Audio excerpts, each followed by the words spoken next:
மகிழ்ச்சிகரமான, வெற்றிகரமான, பெருமிதமான தருணத்தில் நாம் இணைந்திருக்கிறோம். இந்தியாவினுடைய இராணுவ பலத்தை உலகிற்கு பறைசாற்றுகின்ற வகையிலே பயங்கரவாதத்திற்கு எதிரான இந்தியாவினுடைய நடவடிக்கையை உலகத்திற்கு எடுத்து சொல்கின்ற வகையிலே ஆப்ரேஷன் சிந்தூர் அமைந்திருக்கிறது. கர்னல் கணேசன், உங்களிடமிருந்து நிறைய நீங்கள் இராணுவத்தில் களத்தில் இருக்கிறப்ப கன்வென்ஷனல் வாரில் நேருக்கு நேரான ஒரு முழுமையான போரில் நீங்கள் பங்கெடுத்திருக்கீங்க. அந்த தாக்குதல் ஒரு மாதிரி இருக்கு. ஆனால் இன்றைக்கு மிக துல்லியமான இலக்கை மட்டுமே குறிவைத்து ஒரு தாக்குதல் நடத்தப்பட்டிருக்கு. மிக வெற்றிகரமாக இதை இராணுவத்தினுடைய முப்படைகளுடைய இந்த கூட்டு உழைப்பை, இந்த ஆப்ரேஷன் சிந்தூரை நாடு போற்றி கொண்டாடி கொண்டிருக்கிறது. ஒரு களத்தில் முன்பு இருந்த ஒரு இராணுவ அதிகாரியாக இந்த இராணுவத்தினுடைய இந்த தாக்குதல் எப்படி இருக்குது, அடுத்து என்னவாக அடுத்த கட்ட தாக்குதல் என்பது எப்படி இருக்கும்? இப்போ நேற்று ஆப்ரேஷன் சிந்தூர் முதல் ஃபஸ்ட் ஃபேஸில் ஒரு 9 தீவிரவாத முகாம்களை நம்ம ப்ரிசிஷன் டார்கெட்ஸாக எடுத்து ஒரு அட்டாக் பண்ணி அதை நம்ம நியூட்ரலைஸ் பண்ணியிருக்கோம் அப்படிங்கிறது இப்போ செய்தி. இப்போ அரசு ஊடகங்கள் மூலமாக நமக்கு கொடுக்கப்பட்டது எவ்வளவு லிமிட்டட் இன்ஃபர்மேஷன் மட்டும்தான் இப்போ நமக்கு கிடச்சிருக்கு. அதை ஏரியல் மீம்ஸில் நம்ம அட்டாக் பண்ணி நியூட்ரலைஸ் பண்ணியிருக்கோம். அந்த 9மே என்னதுன்னு பார்த்திங்கன்னா, பொதுமக்களுக்கும் அந்த இடத்துக்கும் சம்மந்தம் இல்லாத தீவிரவாதிகளுக்கு பயிற்சி அளிக்கக்கூடிய முகாமும் அதோடைய லான்ச் பேட்ஸ் இருக்கிற இடம். இதில் முக்கியமாக லஷ்கர் தொய்பா அண்டு ஜேஇஎம், ஹிஜ்புல் முஜாஹிதீன் அப்படின்னு பேன் பண்ணப்பட்ட ஒரு தீவிரவாத இயக்கங்களை சேர்ந்தவங்களுக்கான ஒரு பாதுகாப்புன்றதை விட ஒரு தீவிரவாத முகாம்.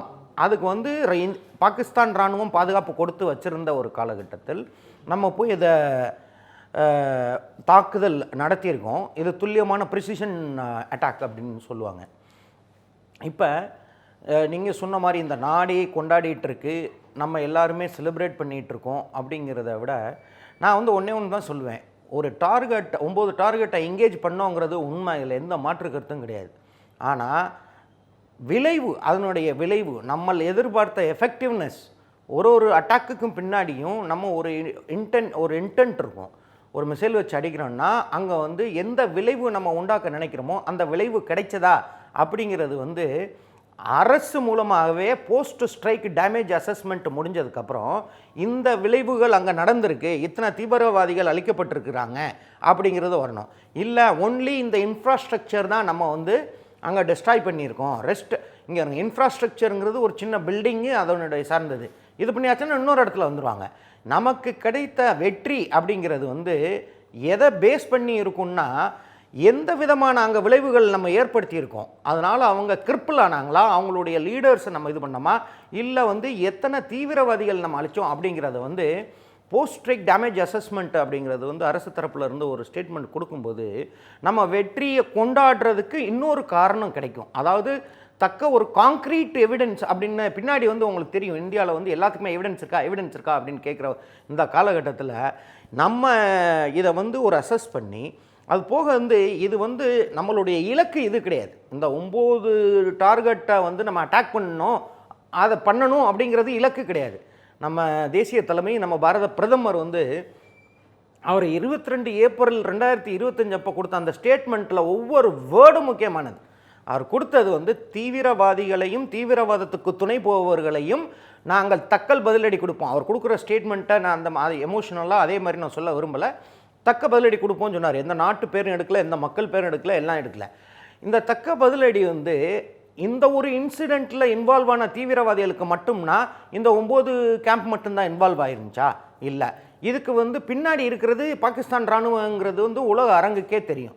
இப்போ காலங்காலமாக வரலாறுல நம்ம பின்னாடி திரும்பி பார்த்தோம்னா ஒவ்வொரு தீவிரவாத இதுக்கு பின்னாடி, ஒரு அட்டாக்குக்கு பின்னாடி, ஒரு பயங்கரவாதத்துக்கு பின்னாடி நம்ம ரியாக்ட் பண்ணுறோம். இப்போ 2001, 2008, 2016, 2019 புல்வாமா நடந்ததுன்னா பாலக்கோட்டை ஸ்ட்ரைக், உரின சர்ஜிக்கல் ஸ்ட்ரைக் அப்படின்றது ஒரு இது நம்ம மேல் திணிக்கப்பட்டு நம்ம பதில் தான், ரியாக்ஷன் தான், நம்ம ரியாக்ட் பண்ணிக்கிட்டே இருந்த இதை விட்டு இப்போ நம்ம தேசிய தலைமை ஒரு தேசியத்தில் 150 கோடி மக்களால் தேர்ந்தெடுக்கப்பட்ட ஒரு அரசு, இது போக வலிமைப்படுத்த இராணுவம், இதெல்லாம் இருக்கும்போது வரலாறுல நம்ம ஒரு சில தவறுகள் வந்து முன்னாடி பண்ணியிருக்கோம். வரலாறுல நம்ம திரும்பி பார்த்தோம்னா 1960 அந்த இண்டஸ் வாட்டர் ட்ரீட்டின்னு ஒரு அக்ரிமெண்ட்ஸ் சைன் பண்ணோம். அது ஒரு மிகப்பெரிய தவறு அப்படிங்கிறத வந்து சப்சிக்வெண்ட்டாக நம்ம புரிஞ்சுக்கிறதுக்கு பல வருடங்கள் ஆயிடுச்சு.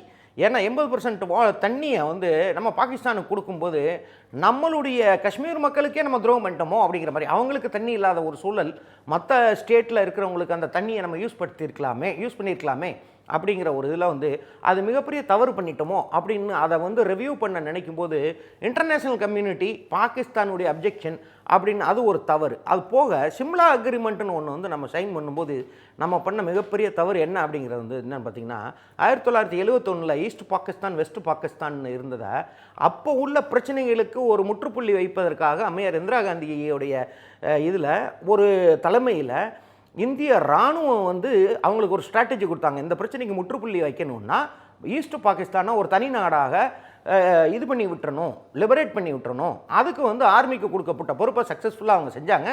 நம்ம அந்த இதில் வந்து பாகிஸ்தான் இராணுவம் நம்மகிட்ட சரணடைஞ்சது. அந்த சரணடையும் அந்த தருணத்தில் நம்மளுடைய இராணுவம் பாகிஸ்தானில் மிக முக்கியமான ஒரு டிஸ்டன்ஸ் ஒரு டெரிட்டரி ஆக்குப்பை பண்ணி நிலைகள் வந்து அங்கே இருந்தாங்க நம்ம படைகள். இப்போ இந்த சிம்லா அக்ரிமெண்ட்ன்றது வந்து நம்ம சைன் பண்ணுறதுக்கு முன்னாடி இவங்களை விட்ரா பண்ண சொன்னாங்க. நம்ம அட்வான்ஸ் ஆகி ஆக்குப்பை பண்ணியிருந்த அந்த நிலைகள்லேருந்து நம்ம இதை விட்ரா பண்ண சொல்லி ஒரு லைன் ஆஃப் கண்ட்ரோல்னு ஒரு ஆர்பிட்ரரியான ஒரு லைன், அந்த லைனை ஒத்துக்கிட்டு அந்த சிம்லா அக்ரிமெண்ட் சைன் பண்ணது ஒரு தவறோ, அந்த விட்ரா சொன்னது இந்த 2 தவறுகள் வந்து வரலாறுல மிகப்பெரிய தவறு அப்படின்றத வந்து என்னுடைய சுயமான ஒரு கருத்து. அது போக வந்து இப்போ இந்த தவறுகளை நம்ம எந்த காலகட்டத்தில் சரி செய்ய முடியும் அப்படின்னு யோசிச்சுக்கிட்டு இருக்கும்போது தானாக வந்த ஒரு வாய்ப்பு. இதில் வந்து என்னென்னா கடந்த இத்தனை வருடங்களாக நம்ம மீது பயங்கரவாதம் திணிக்கப்பட்டது. ஒவ்வொரு முறையும் அந்த தீவிரவாதத்தினால் நம்மளோட ஒரு அழிவை சந்தித்து கொண்டே இருக்கும்போது அதற்கும் ஒரு முற்றுப்புள்ளி, இதிலிருந்து பெர்மனண்ட்டாக ஒரு சொல்யூஷன் நமக்கு வேணும், ஒரு முடிவு வேணும்னா அது என்ன அப்படிங்கிறத தான் 22 ஏப்ரல்லேருந்து 6 மே 2025 வரைக்கும் இந்த தேசிய தலைமை வந்து cabinet committee on security, cabinet political affairs, national security advisory board, இராணுவ தளபதி, வெளிநாட்டு ஏஜென்சி எல்லாத்துட்டையும் டிஸ்கஸ் பண்ணி ஒரு மெச்சூரிட்டி ஒரு முதிர்ச்சியை வந்து உலக அரங்கில் வந்து அவர் காமிச்சார் நம்ம பிரதமர். அதாவது எந்த ஒரு படபடப்பும் இல்லாமல் அவசரமும் இல்லாமல் பதிலடி உடனே கொடுப்பேன் அப்படின்னு சொல்லாமல் இந்த மொத்த இதுக்கும் வந்து ஒரே சொல்யூஷன் அப்படிங்கிற மாதிரி ஒரு கல்லை வச்சு பல இது கிடைக்கிறது மாதிரி அவங்க வந்து ஒரு ஸ்ட்ராட்டஜியை வந்து ஃபார்ம் பண்ணார். அந்த ஸ்ட்ராட்டஜியை ஃபார்ம் பண்ணி அதை வந்து அந்த பொறுப்பை வந்து இராணுவத்திட்ட ஒப்படைச்சார். இது வந்து ஃபேஸ் 1 இராணுவ முயற்சி. ஒன்று வந்து இண்டஸ் வாட்டர் ட்ரீட்டி, அந்த தவறை வந்து இப்போ வந்து சரி பண்ணியாச்சுன்னு கண்டிப்பாக சரி பண்ணியாச்சுன்னு நம்புகிறேன். இதிலேருந்து பின்வாங்க மாட்டாங்க நம்ம தேசிய தலைமை அப்படிங்கிறது நமக்கு நல்லா தெரியும். இப்போ 2வது மிலிட்ரி மீன்ஸில் நம்ம பண்ணக்கூடிய இந்த செயல் வந்து என்ன ஒரு முக்கியமானது அப்படின்னு பார்த்திங்கன்னா நம்ம லைன் ஆஃப் கண்ட்ரோலில் இந்திய இராணுவம் அந்த காஷ்மீரில் செலவழிக்கிற அந்த ரெவென்யூ, அந்த அங்கே இருக்கிற நிலையில்லாத ஸ்திரம் இல்லாத ஒரு அமைதி இல்லாத ஒரு நிலைமை, இது எல்லாத்துக்குமே ஒரு முற்றுப்புள்ளி வைக்கணும்னா அந்த தீவிரவாதத்துக்கு முற்றுப்புள்ளி வைக்கணும்.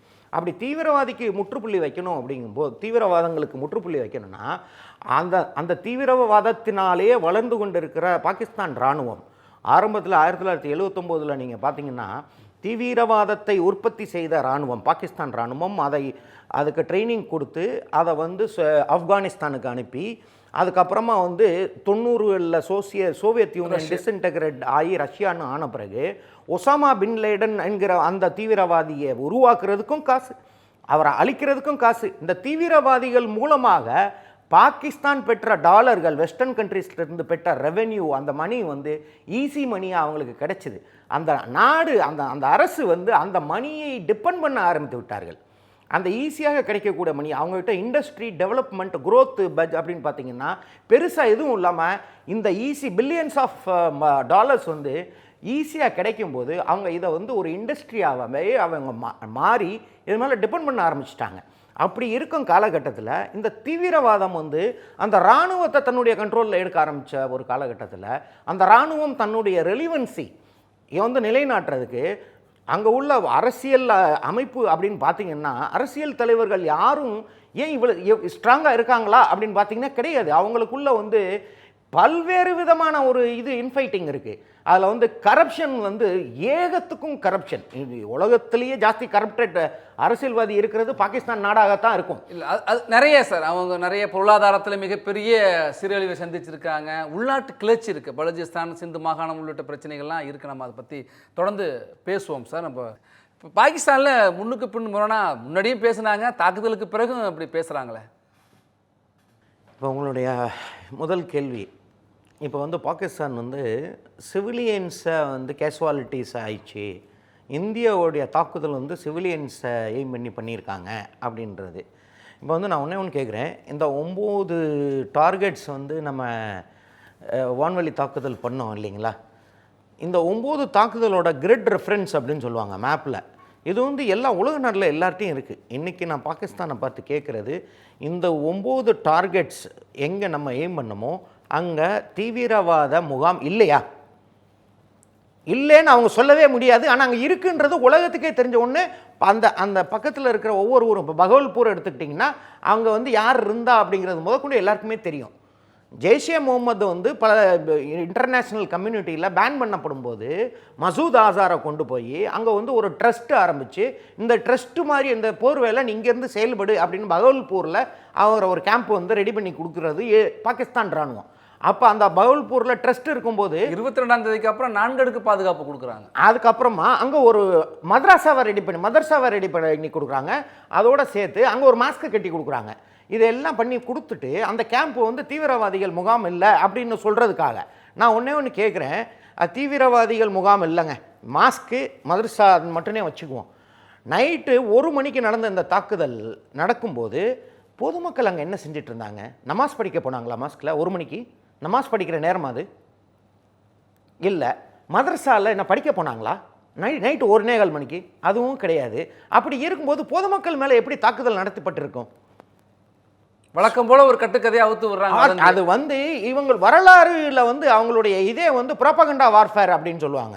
அவங்கள வந்து தன் நாட்டின் முன்னால் தன்னை நிலைநிறுத்திக் கொள்வதற்காக, தன்னை ஒரு பெரிய இதாக காட்டிக்கொள்வதற்காக அவங்க சொல்கிறது. இன்டர்நேஷ்னல் கம்யூனிட்டி முன்னாடி இந்தியா வந்து இவ்வளோ பெரிய ஒரு இதை செஞ்சிச்சு, இது யாருமே ஒத்துக்கிற மாட்டாங்க. ஏன்னா உலக நாடுகளில் இருக்க எல்லாருக்குமே தெரியும், இந்த கிரிட் ரெஃபரன்ஸ் போட்டு நம்ம மேப்பில் மார்க் பண்ணோம்னா அது தீவிரவாதிகள் முகாம் தான். அங்கே வந்து பக்கத்தில் எந்த ஒரு இதுலேயும் அந்த ரேடியஸில் பொதுமக்கள் வர்றதுக்கான ஒரு ஸ்கோப்பே கிடையாது. அதுவும் நைட்டு 1:30 மணிக்கு. ஸோ அது ஒரு கட்டுக்கதை. ரெண்டாவது, இப்போ நீங்கள் வந்து அவங்களுடைய அரசியல்வாதி ஒரு ஸ்டேட்மெண்ட் கொடுக்குறாங்க, அவங்க ராணுவம் ஒரு பிரதமர் ஒன்று சொல்கிறாரு, ராணுவம் ஒன்று சொல்கிறாங்க, அமைச்சர் ஒன்று சொல்கிறாங்க. இப்போ பாகிஸ்தான் என்கிற நாட்டின் கட்டமைப்பை பார்ப்போம். பாகிஸ்தானை ஆள்வது யார்?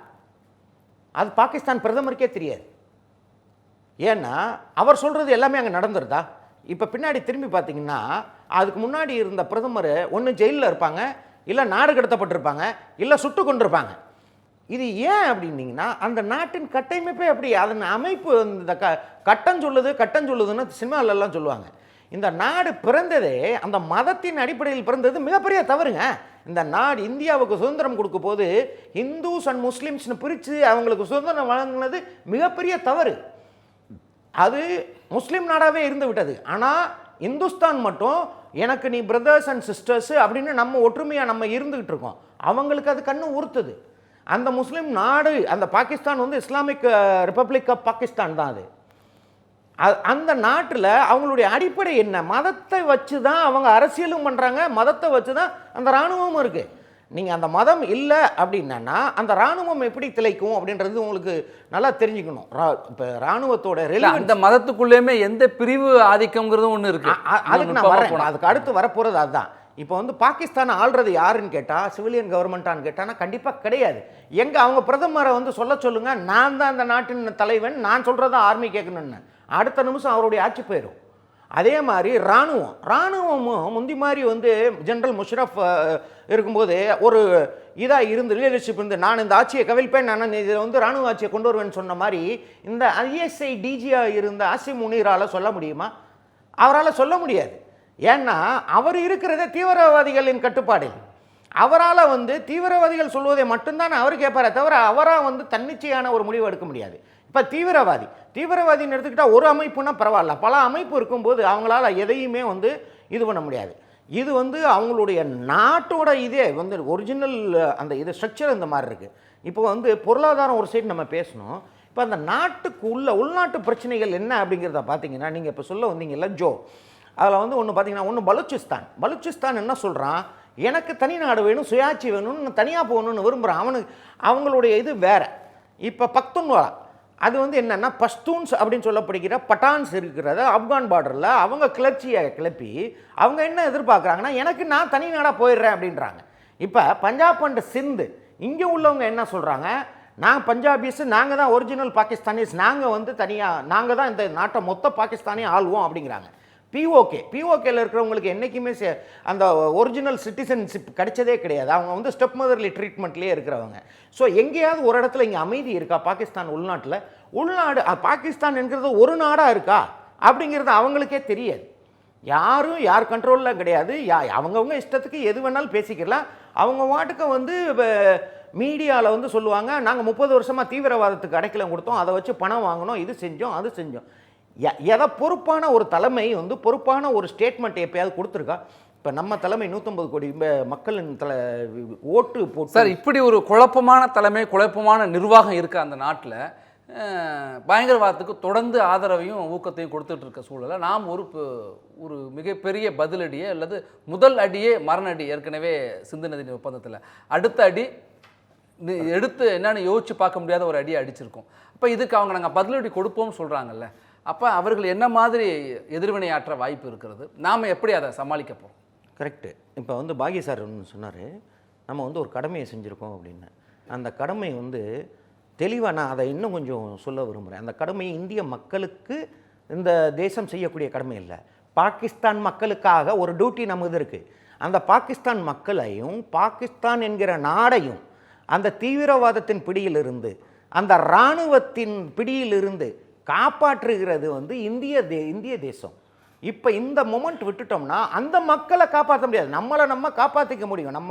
நம்ம தேசம் ஸ்ட்ராங்கானது ஒரு வல்லரசு. அவங்க வந்து நம்ம இப்போ பண்ணுற இந்த நடவடிக்கையினால் எந்த கண்ட்ரோலும் இல்லாமல் வார் லார்டிசம் அப்படின்னு சொல்லிட்டு இருக்கிற அது மசூதா சார் ஒரு பக்கம், சைதன் ஒரு பக்கம், இது எல்லாம் ஆளுக்கு ஒரு பக்கம் வந்து வார்லார்ட்ஸாக சுற்றிக்கிட்டு இருக்கிற இந்த இதில் காலகட்டத்தில் யாருக்கும் அடங்காமல் சுற்றிட்டு இருக்கும்போது இந்திய இராணுவம் ஆஃபர் பண்ணுது, சர்வீஸ் ஆஃபர் பண்ணுது. 9 நான் முகாமை நான் அடிச்சிருக்கேன், மிச்சம் எல்லாத்தையும் நான் அடிக்கிறேன், நீ வந்து அமைதியாக இரு அப்படின்னு அந்த இராணுவம் அமைதியாக இருந்தாலே போதும். அங்கே உள்ள தீவிரவாதத்தை இந்தியா வந்து ஒடுக்கிரும், அழிச்சிரும். அதுக்கப்புறம் அந்த நாடு மிகப்பெரிய வல்லரசாக வளரக்கூடிய ஒரு வாய்ப்பு இருக்குது. இந்த ஒரு வாய்ப்பை வந்து அவங்களுடைய அரசியல் தலைமையோ இராணுவ தலைமையோ உபயோகப்படுத்திக்கிறணுங்கிறது வந்து என்னுடைய கருத்து. அதை விட்டுட்டு இப்போ இராணுவ தளபதி என்ன சொல்கிறாருன்னா, நான் பதிலடி கொடுப்பேன். அவங்களுடைய பிரைம் மினிஸ்டர் வந்து யுனைடெட் நேஷன்ஸ் செக்யூரிட்டி கவுன்சிலில் என்ன சொல்கிறாருன்னா, section 51 of United Nations charter படி என்னுடைய தேசிய இறையாண்மையை காப்பாற்றுறதுக்காக நான் எந்த நடவடிக்கையும் எடுக்க எனக்கு அதிகாரம் உள்ளது அப்படிங்கிறத வந்து சொல்லிவிட்டு அவர் வந்து நான் இதுக்கு பதிலடி கொடுப்பேன்னு இப்போ வந்து அவர் கேபினெட் கமிட்டியை போட்டு இப்போ ஒரு டிஸ்கஷன் போயிட்டுருக்கு. இந்த டிஸ்கஷனில் என்ன வந்துடும் சொல்கிறீங்க? ஏன்னா இன்றைக்கி உங்களுக்கு தெளிவாக ஒன்று சொல்கிறேன் கேட்டுக்குங்க. இந்த இதில் வந்து யுனானிமஸாக ஒரு இது கருத்துக்கு அவங்களால வரவே முடியாது. அப்படியே வந்தாலும் அவங்களால ஒரு ஸ்ட்ராட்டஜி அப்படிங்கிறத வந்து அவங்களால என்ன செய்ய முடியும்? அவங்களுக்கு ஒரு காரணம் வேணும். இந்தியாவை இப்போ நம்ம மேலே பதிலடி கொடுக்கணும்னா ஒரு காரணம், இந்தியாவை எதுக்காக பதிலடி கொடுக்கணும், எங்கே கொடுக்கணும் அப்படிங்கிறது தெரியணும். நம்ம வந்து சொன்னோம், உலக அரங்கில் தீவிரவாதிகளை அழிக்க போகிறோம் அப்படின்னு சொல்லி தீவிரவாதிகள் முகாம்களை அழித்தோம். இன்றைக்கி பாகிஸ்தான் நம்ம மேலே ஏதாவது அட்டாக் பண்ணணும்னா அவங்க என்ன சொல்லி அழிப்பாங்க? நம்ம நாட்டில் தீவிரவாதம் இருக்குது, தீவிரவாதிகள் அழிக்க போகிறோன்னு வருவாங்களா? நம்ம இராணுவ நிலைகளை அடிக்கணும்னா அதுக்கு காரணம் என்ன? நான் வந்து அந்த இறையாண்மையை கெடுப்பதற்காகவோ அந்த நாட்டின் பாதுகாப்பை அச்சுறுத்துவதற்காகவோ அந்த நாட்டு மக்களை வந்து எந்த விதமான ஒரு இதுக்கும் உள்ளாக்காமல் நான் வந்து தீவிரவாதி நிலைகள் மேலும் கொடுத்த அந்த இதை வந்து நீங்கள் வெல்கம் பண்ணியிருக்கணும். அதை விட்டுட்டு நான் பதிலடி கொடுப்பேன்னா உன்னால் கொடுக்கறதுக்கு உங்ககிட்ட என்ன இருக்குது? வார் மிஷின்ஸ் இருக்கா? உங்ககிட்ட வந்து நாட்டில் வந்து பொருளாதார ரீதியில் நீ நல்லா இருக்கியா? இல்லை உனக்கு இன்டர்நேஷ்னல் சமூகத்தில் ஜியோபொலிட்டிக்கல் சுச்சுவேஷனில் உனக்கு ஏதாவது நட்பு நாடுன்னு சொல்லிட்டு யாராவது வந்து உனக்கு உதவி பண்ண போகிறாங்களா? எதுவுமே கிடையாது. இன்றைக்கி நான் சொல்கிறேன் கேட்டுக்கோங்க, எந்த நாட்டுக்கும் எந்த நாடும் நட்பு நாடுன்றதே கிடையாது. இன்னைக்கு ரஷ்யா உக்ரைன் வார் ஆரம்பிக்கும் போது 2 நாளில் நான் முடிச்சிருவேன்னு சொன்னாங்க. இன்ஃபேக்ட் இதை வந்து நான் திருப்பி ஒரு சொல்கிறதுக்கு கடமைப்பட்டிருக்கேன். ரஷ்யா அந்த வாரை வந்து ஆரம்பிக்கும் போது அவங்களுக்கு ஒரு அப்ஜெக்டிவ் இருந்தது. கிரிமியா டோனட்ஸ்க் ரீஜியனை வந்து அவங்க ஆக்குபை பண்ணணும் அப்படிங்கிற அந்த அப்ஜெக்டிவை சில நாட்கள்லேயே அவங்க அடைஞ்சிட்டாங்க. இப்போ நடந்துக்கிட்டு இருக்கிறது வீம்புக்கு ஜெலன்ஸ்கி நடத்திக்கிட்டு இருக்கிற ஒரு வார். இதை வந்து இந்த வாருக்கு வந்து பின்னாடி பார்த்தீங்கன்னா வெஸ்டர்ன் பவர்ஸ், அமெரிக்கன்ஸ் எல்லாரும் சேர்ந்து நீ இந்த மிஷின் வச்சுக்கோ, இந்த மிசைல் வச்சுக்கோ, அது வச்சுக்கோ அப்படின்னு அவங்க வந்து பைடன் ரெஜிம் இருக்கும்போது கொடுத்துக்கிட்டே இருந்தாங்க. இப்போ வந்தார் இவர் ட்ரம்ப் வந்தார். என்ன செஞ்சார்? நான் கொடுத்ததுக்கு இவ்வளோ பெரிய பில்லை கொடுத்து உன் சொத்தெல்லாம் எழுதி வைனா அவங்க எழுதி வாங்கிட்டார். மினரல்ஸ் எல்லாம் எழுதி வாங்கிட்டார். இன்னைக்கு நட்பு போற்றி யாரு வந்து உங்களுக்கு வார் ஃபைட்டிங் மெஷின்ஸ் கொடுப்பாங்க? ஒருவேளை அப்படி யாரும் பாகிஸ்தானுக்கு சீனாவே உதவினாலும் யுக்ரைனுக்கு என்ன கதி ஏற்பட்டுச்சு அதுதான் பாகிஸ்தான். அந்த கதி ஏற்படாதுன்றதுக்கு ஏன் அந்த உதவி வராதுன்ற சொல்றேன். உக்ரைன்ட்ட மினரல்ஸ் இருந்துச்சு கொடுக்கறதுக்கு, இங்க பாகிஸ்தான்ட்ட ஒண்ணுமே கிடையாது. எதை வந்து அடகு வைப்பாங்க? எதுவுமே இல்லைனாலும் இல்லை. ஸோ சைனாவுடைய ஸ்டாண்டர்ட் எப்படி இருக்குன்னா, சைனாவோட இன்ட்ரெஸ்ட் எது வரைக்கும் லிமிட்டட் அப்படின்னு மட்டும்தான் நம்ம பார்க்கணும். இந்த ஒரே நாடு இப்போ இந்தியாவோட இதில் வந்து நான் இதுக்கு முன்னாடி உள்ள நம்ம சேனல்லையும் சொல்லியிருக்கேன், நம்ம வந்து ஒரு டிப்ளமேட்டிக் மூவ் வந்து பண்ணியிருப்போம் அப்படிங்கிறது எனக்கு ஒரு நம்பிக்கை இருக்குது. சைனாவை வந்து டேக்கிங் சைனா இன்டு கான்ஃபிடென்ஸ். சைனாவுக்கு வந்து பார்த்திங்கன்னா அங்கே சைனாவிலேருந்து ஆரம்பிக்கிற அந்த road China Pakistan economic corridor அப்படிங்கிறது தஜிகிஸ்தான் ஆப்கானிஸ்தான் வழியாக வந்து இந்த 1963 பிஓகேல ஒரு போர்ஷன் கொடுத்தாங்க. கிளேசியருக்கு 50 கிலோமீட்டருக்கு அந்த பக்கம் சக்ஷ்காம் வேலி, அது வழியாக காரக்கோரம் ரேஞ்ச் வழியாக போய் அந்த ஹைவே வந்து பல்திஸ்தான் கில்கிட் வழியாக போய் குவாதார் போர்ட்டுக்கு போகுது. அந்த எக்கனாமிக் காரிடார் வந்து சைனாவோட எக்கனாமிக்கு மிக முக்கியமான ஒரு ஆக்சஸ். இது வந்து என்ன ஆகும்னா அவங்களுடைய மேனுஃபேக்சர்ட் குட்ஸை கொண்டு போய் அரேபியன் சீக்கு வந்து ரொம்ப சீப்பாக கொண்டு போகிறாங்க அந்த ரோடு. அவங்களுடைய இன்ட்ரெஸ்ட்டு ஒன்லி இது மட்டும்தான். பாகிஸ்தான் எக்கெடு கட்டு போனாலும் அவங்களுக்கு கவலை கிடையாது.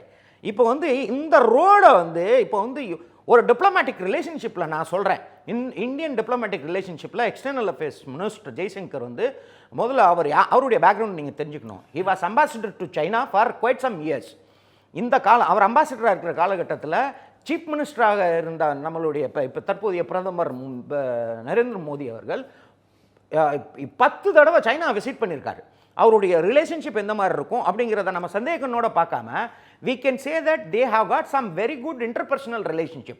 அந்த மாதிரி ஒன்று வச்சுக்கிட்டு நான் ஒன்று இப்போ நான் என்ன நினைக்கிறேன், இந்த 16 நாட்கள் 22 ஏப்ரல்லேருந்து நேற்று வரைக்கும் 16 நாட்களில் சைனாவை ஒரு டிப்ளமேட்டிக் இதில் வந்து உன்னுடைய இன்ட்ரெஸ்ட்டை நான் பாதுகாத்துக்கிறேன், ஆனால் என்னுடைய இதில் வந்து நீங்கள் தலையிடக்கூடாது அப்படிங்கிற மாதிரி ஒரு ஒரு ஒரு அன்ரிட்டன் அக்ரிமெண்ட் மாதிரி அவங்க வந்து வெர்பல் அக்ரிமெண்ட்டில் போயிட்டு இருந்தாங்கன்னா இன்னைக்கு இந்த இந்த இந்த ஒரு கேம் வந்து இந்த கேம் ஆஃப் செஸ்ல வந்து we are already won அர்த்தம்.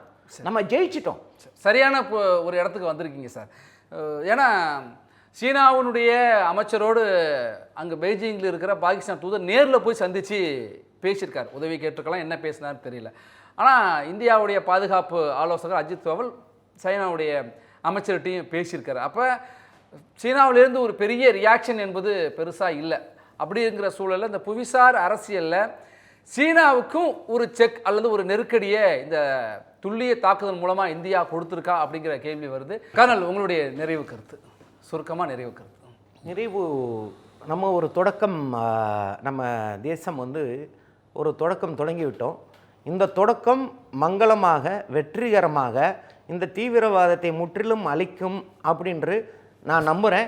அதை நோக்கி நம்ம பயணம் ஒரு மனதாக கட்சி பாகுபாடின்றி ஜாதி மத பேதமின்றி அனைவரும் தேசிய தலைமைக்கு ஒத்துழைச்சு அதை நோக்கி பயணிக்கலாம் அப்படிங்கிறது என்னுடைய நன்றி. Every picture here has its own kutti story. This is Anandan family. His dream home in the city is not just a dream anymore. Anwar's investment in a plot changed the plot of his whole life. John definitely couldn't live inside the box, so he thought a little outside the box.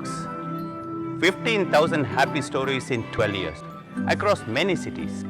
You could also come home and be a part of this story. G Square, come home.